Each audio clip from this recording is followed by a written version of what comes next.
Soy Trey Gowdy, soy Jerry Willis, soy Bill Hammer. y este es Fox. Resumen de noticias de Fox.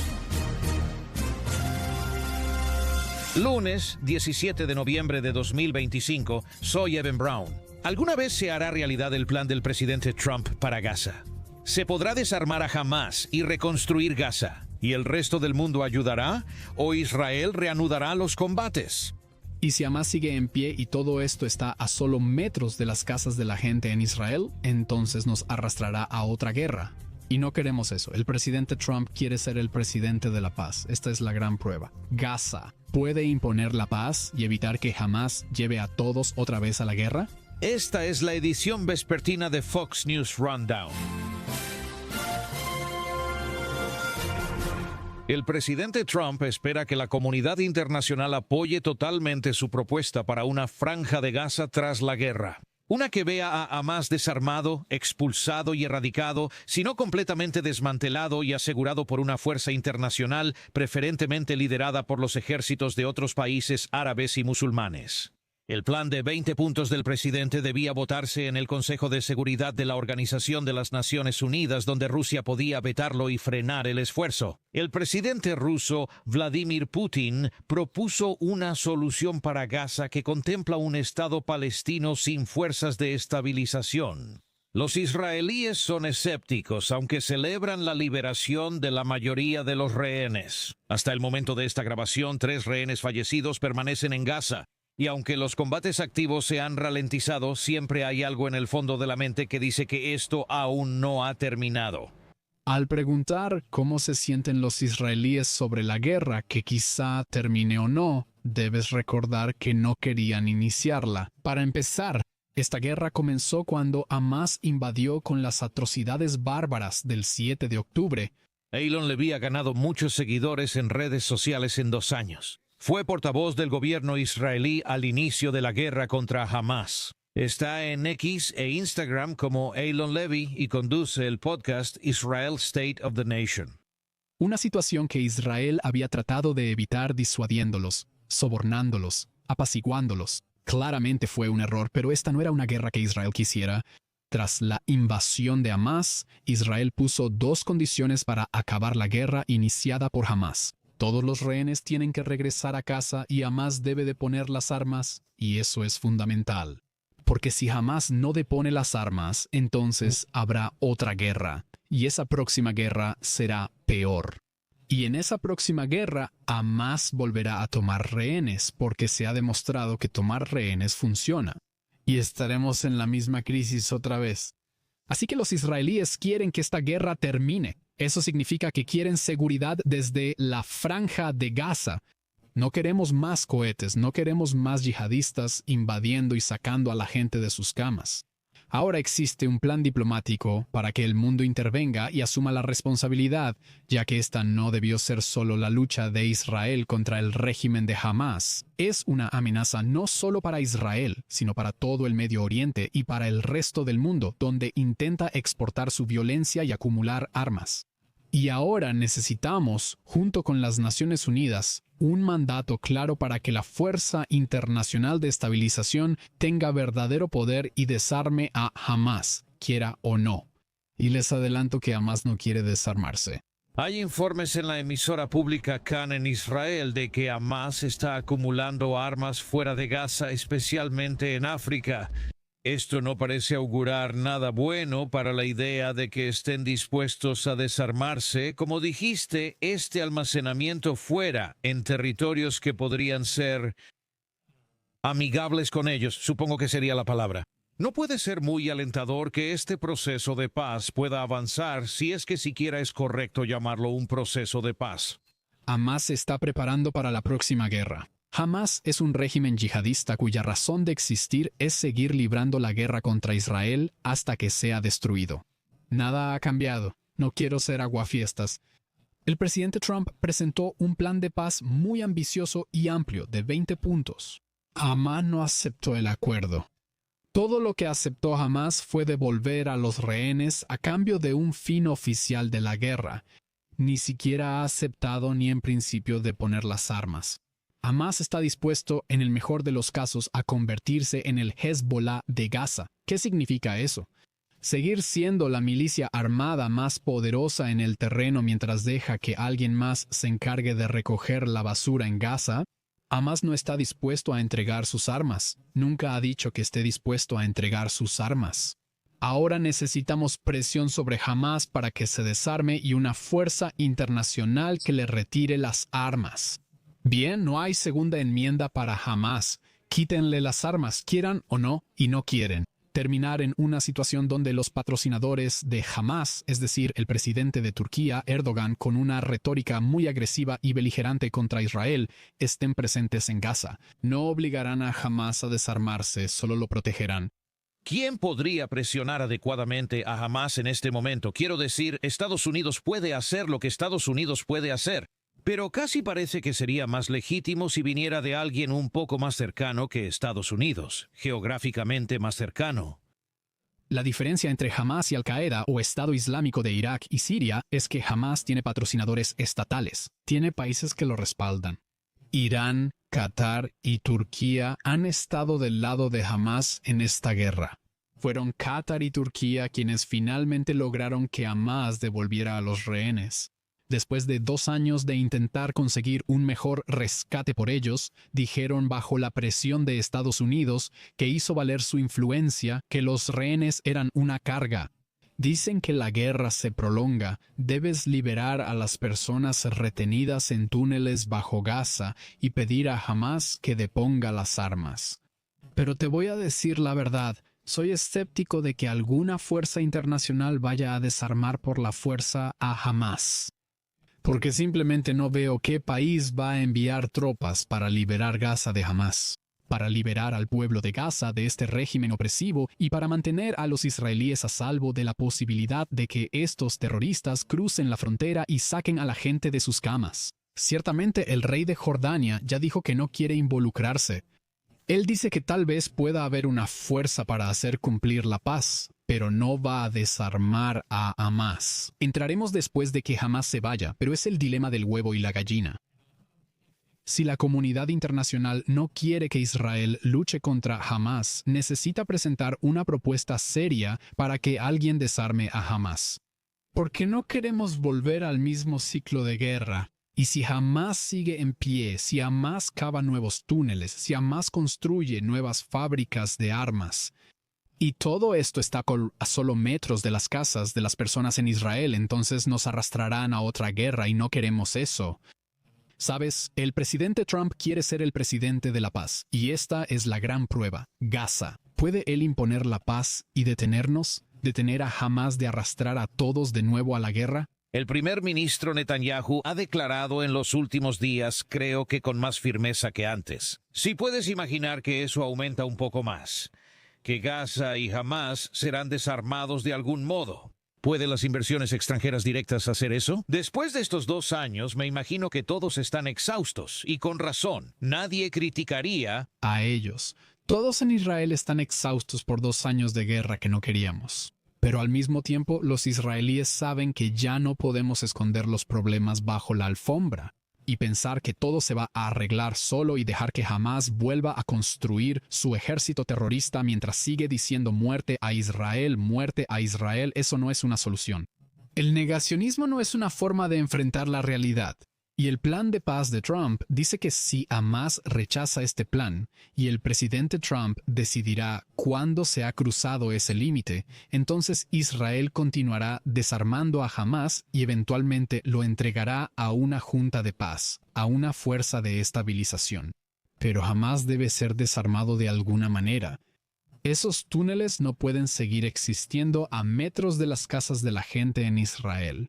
Y por eso los israelíes no quieren estar en esta lucha. Créeme, la gente solo quiere volver a su vida normal. Se trata de personas que llevan más de 2 años en reserva. Quieren regresar con sus esposas, sus esposos, sus trabajos, sus startups, sus carreras. Pero al mismo tiempo sabemos que estamos en un vecindario peligroso, rodeados de grupos terroristas y regímenes que quieren vernos muertos.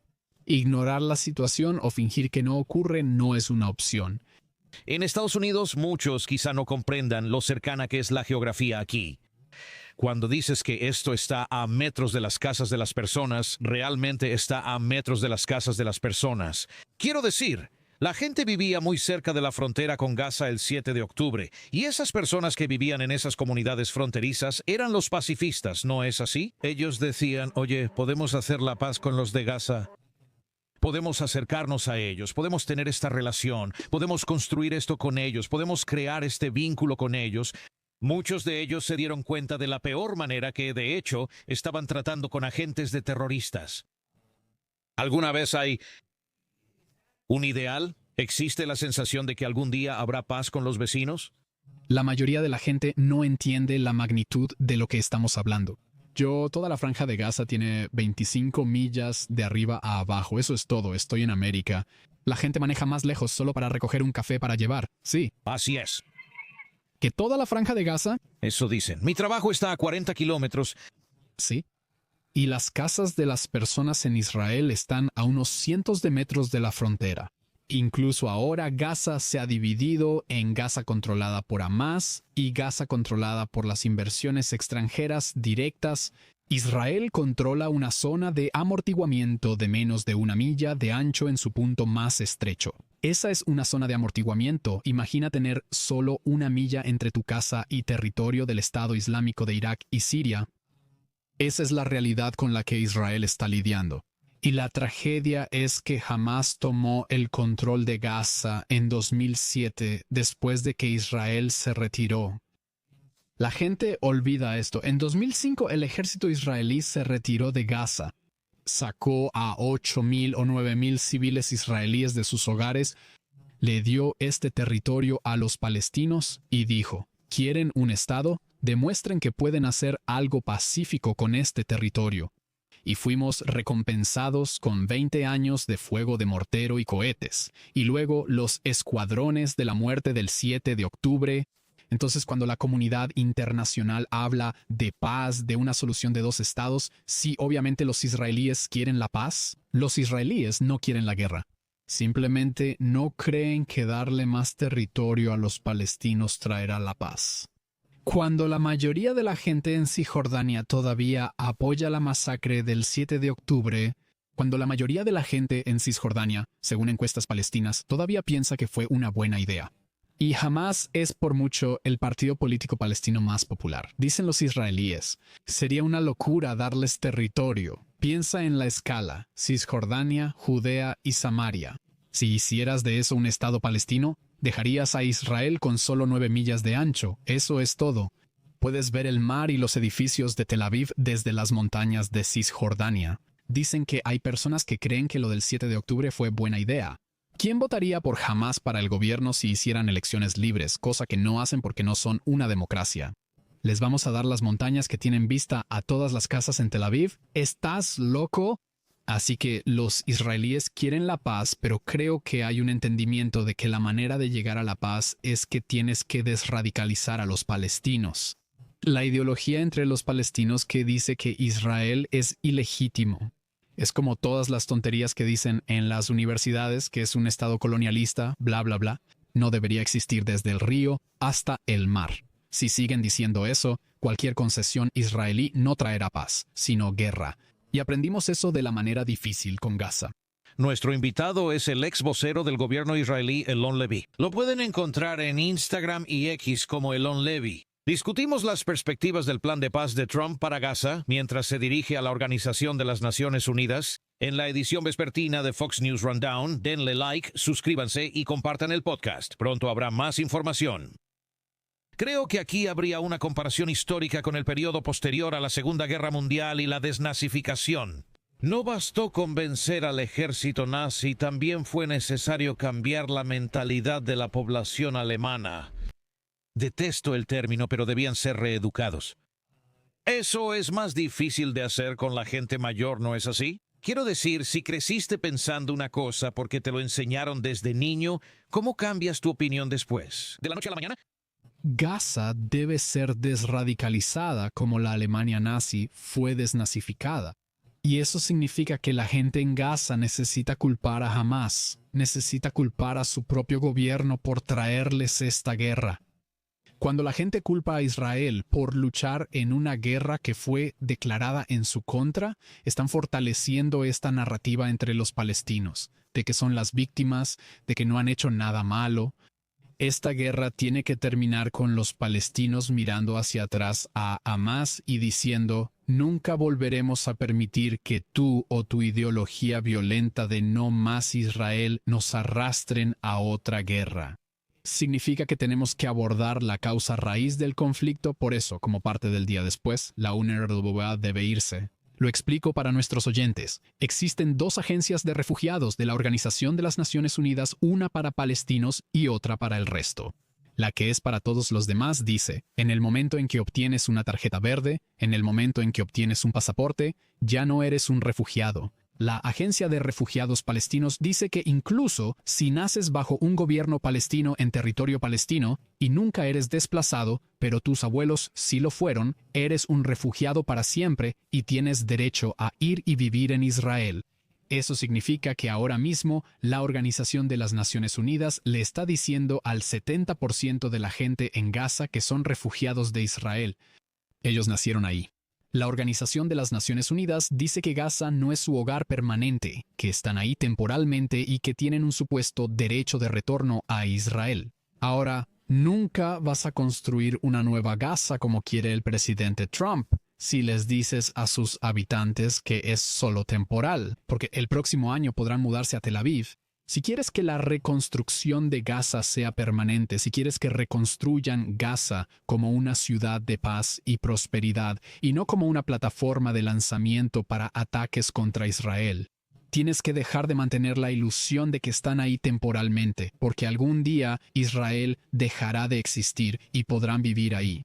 Y para que eso suceda, la UNRWA debe ser desmantelada y no se le puede permitir criar otra generación de terroristas en Gaza, así como educó a la mayoría de los monstruos que perpetraron la masacre del 7 de octubre. Elon, quiero cambiar de tema aquí. Ha habido mucha conversación y ciertamente hemos visto las acciones en los campus universitarios estadounidenses, pero también en Europa y en Australia. La creciente ola de antisemitismo, que creo que es un término elevado para el odio hacia los judíos. Hemos escuchado desde el inicio del conflicto que no es antisemitismo, que solo es antisionismo. ¿Qué más puede hacer el gobierno israelí en ese frente? Porque eso en sí mismo es una guerra. Una de las mayores críticas al gobierno israelí, tanto de israelíes como de judíos en Estados Unidos, es que Israel no realiza suficiente diplomacia pública. Estoy de acuerdo en que Israel no ha hecho un trabajo sobresaliente contando su propia historia. ¿Sabes? Cuando estalló la guerra, yo no era un portavoz oficial, era un ciudadano privado. Me integraron a los esfuerzos oficiales de comunicación en la primera semana de la guerra, porque literalmente no había nada y necesitábamos que todos ayudaran. Y creo que esta guerra les ha recordado a los israelíes la importancia de contar nuestra historia. Que a veces las cosas que son obvias para nosotros no lo son para el resto del mundo, pero también el entendimiento de que esto es David contra Goliat. Los que odian son mucho más numerosos y son apasionados y organizados y usan tácticas de miedo e intimidación. Y han pasado décadas adoctrinando a la gente en los campus universitarios, décadas difundiendo veneno y teorías pseudoacadémicas. Eso significa que muchas personas sienten que no tienen las palabras para defenderse de esta enorme guerra de información contra Israel y contra los judíos. Y mi esperanza, y también mi esperanza para los oyentes, es que la gente entienda eso. El no enfrentarse al antisemitismo y al odio hacia Israel está alimentando la violencia política aquí mismo. Y si quieres que eso termine, si quieres restaurar un sentido de decencia y normalidad al debate político, entonces tienes que enfrentarte al movimiento. Ese movimiento celebró y justificó las atrocidades bárbaras de Hamás y cada vez está haciendo que buenos ciudadanos judíos en este país se sientan inseguros y no deseados. Eylon Levy, ex portavoz del gobierno israelí, influencer y comentarista, estás presente en toda la sociedad. Prefiero líder de opinión, no influencer. Líder, nos gusta ese. Gracias por acompañarnos en Fox News Rundown Vespertino. Muchas gracias. Escuchaste Fox News Rundown. Suscríbete en foxnewspodcasts.com para estar al día. Escucha sin anuncios Fox News Podcasts Plus en Apple Podcasts o, si eres miembro Prime, en Amazon Music. Y para noticias de último minuto, visita foxnews.com.